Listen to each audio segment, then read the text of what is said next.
Good morning, animal lovers. I hope you are all enjoying your Sunday.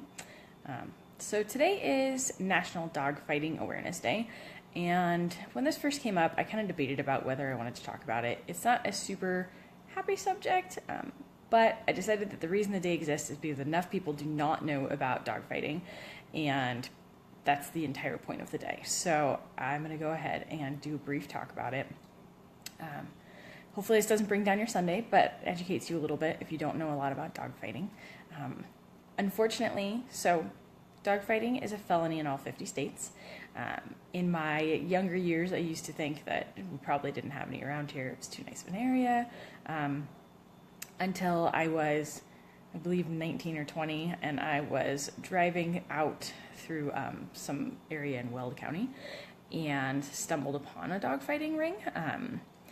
I didn't actually see the dog fighting, but I did see them training their dogs and reported it to the Humane Society to Animal Control. At the time, I actually worked there, and so I knew Animal Control personally, and found out that there are actually a huge number of dog fighting rings in our area, and unfortunately, they're very hard to prosecute. So they actually knew about the one that I had spotted and the trainers out there that I had seen working with the dogs, and we're still trying to build a case and unsuccessfully. So unfortunately it's a thing that hits everywhere. It's all 50 states, it's all areas, and as we've seen from cases, it's all walks of life and all levels of income. So I was doing some brief research, and apparently dog fighting actually took a huge dip in the 90s and has made a resurgence because the internet has made it a lot easier for people to get together and to plan dog fights without having to have a lot of direct contact. So unfortunately, our amazing internet that makes it possible for me to talk to you all today also makes it possible for dog fights to go on without people getting caught as easily. So that's kind of why they've been able to come back and be successful and not have everybody be caught. Dog fights can be really lucrative for people, not just because of the betting on the dogs, but also because they are betting, they have people who have successful dogs have stud fees, and they sell puppies that can be used for fighting. So there's a lot of money there. It's also very, it's a status symbol to have or to work with dogs that are good fighters. So it definitely it has some sort of societal norm and benefit for people's status symbols, which is hugely unfortunate. So if you are, of course the Michael Vick case years back brought a lot of publicity to the dog fighting ring. I think some of the things that people don't realize, and there are some great Animal Planet specials on the dogs that were pulled out of Michael Vick's ring. So definitely, if you have more interest in this, go watch it because it talks a lot about the dogs. Some of the interesting things that I learned were that the dogs a lot of times are actually kept in really good shape other than their fighting. They of course want them to be really athletic and in great shape. So the dogs that are pulled out of dog fighting rings tend to be pretty athletic and really in great shape, and they've got good vet care.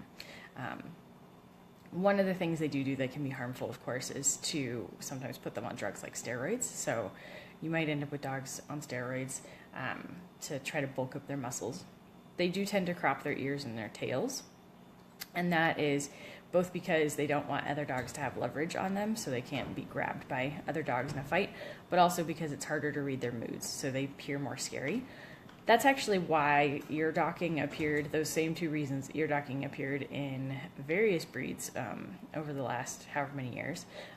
It's really hard to, I had a Rottie. It's really hard to take a Rottie seriously when they've got a really goofy tail that is wagging all the time. So that's part of why they used to dock Rottie tails, and that's why it continues today.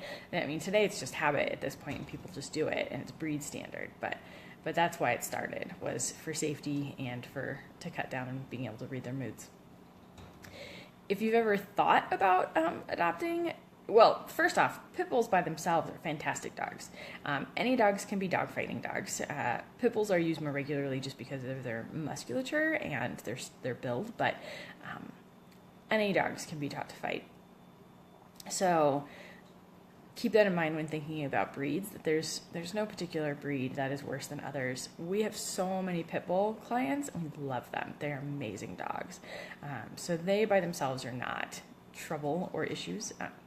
Fort Collins, if people don't know this, Fort Collins is particularly prone to have pit bulls because the Denver area has had their breed ban in for so long that pit bulls come out of the Denver area and are adopted up here, which is great. They're wonderful and lovely. And we have multiple.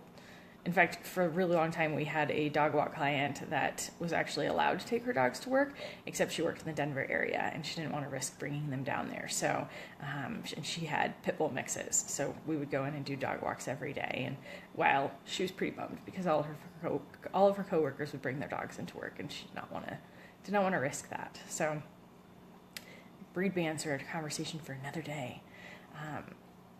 So, if you've ever thought about fighting rings or the different dogs, definitely consider adopting a pit bull. Adopting a fighting pit bull is a totally different matter that needs to be discussed. But if you ever think that there's any possibility that there's a fighting ring or training center going on around you, definitely report that, because they need all the information they can get and they want to crack down.